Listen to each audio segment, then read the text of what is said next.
and Toastmasters, fellow Toastmasters, and most honored guest who lives very closely.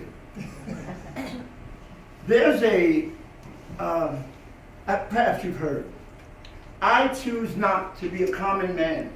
Me, it's my right to be uncommon if I can. I'll seek opportunities, but not security.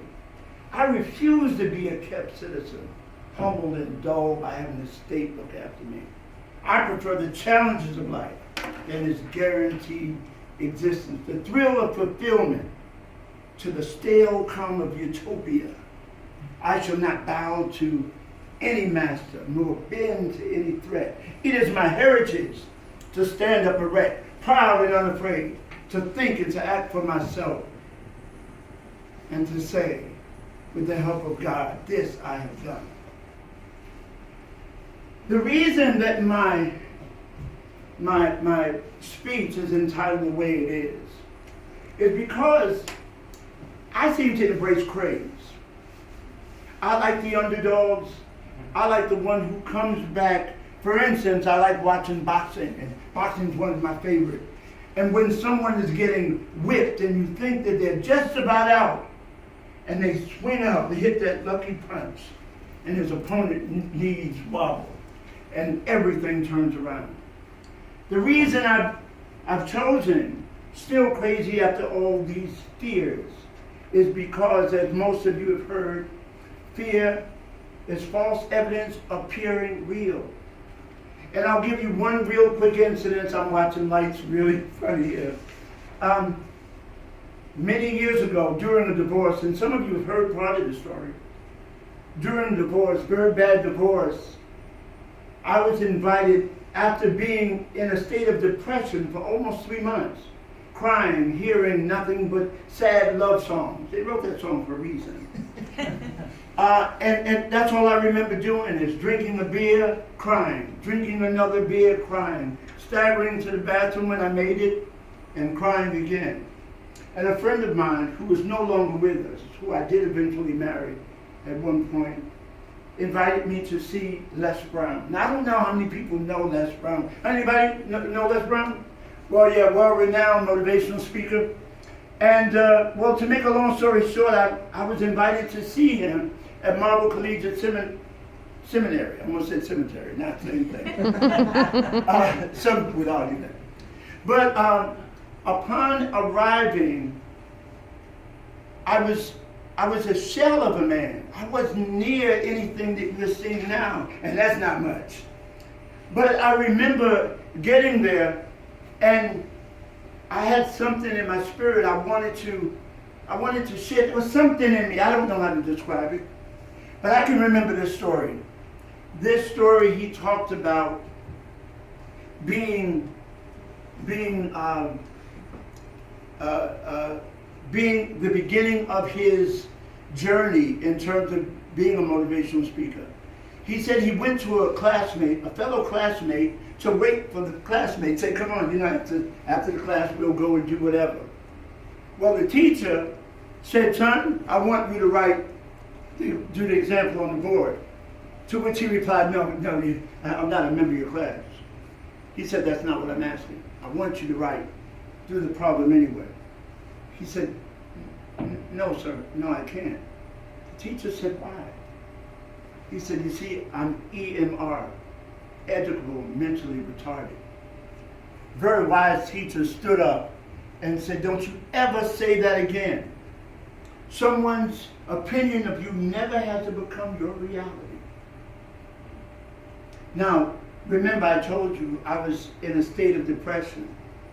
As I sat there and I heard these words, some kind of way, the shackles that was on my heart, that was on my life, that was on my ability to express, they fell into my lap.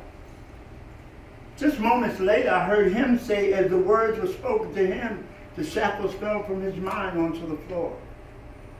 I thought, oh my goodness, is there a chance? He sought to give everyone hope. But here I was divorced. I was hurt. I was broken. Near the end of this speech, this presentation, I remember him asking, does anyone want to ask Mr. Brown any questions. And many hands went up. And they would say, Mr. Brown, I just lost my job. Do you think I can make it? Mr. Brown, my lease is up and I don't have the rent. Do you think I can make it? Various questions. But one thing I noticed, they were all variations of the same question. Can I survive this? Can I make this? Can I get through this? And so something said, raise your hand. Something else said, no. That was Nick. Negative inner conversation will always stop you if you allow it to.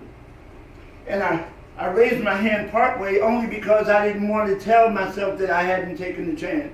So I barely raised it. And he saw me from the stage. And he said, young man, and my negative voice said to me, now what you going to say? You had to get noticed. Now what are you going to say? And I said, Mr. Brown, do you recognize me? And I said, oh my God, what did I say that for? I've never seen this man in my life. He's never seen me. He said, well, I don't have my glasses on. Well, my inner voice said, well, what are you going to say now?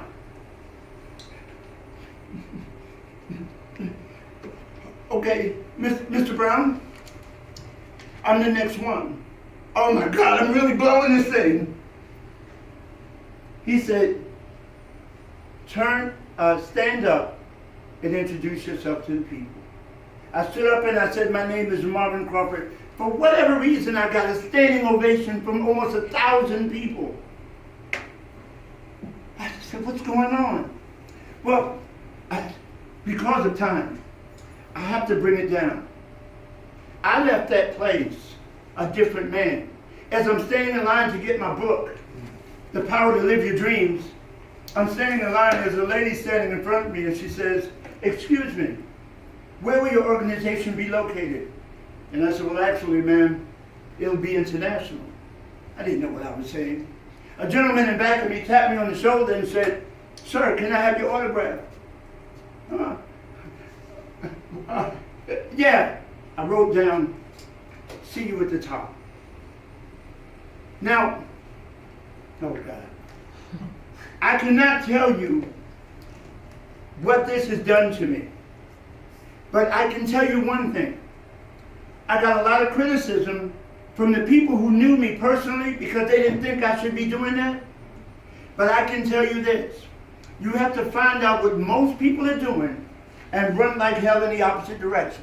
Concerning your dreams, concerning your aspirations, concerning your association, this life is yours.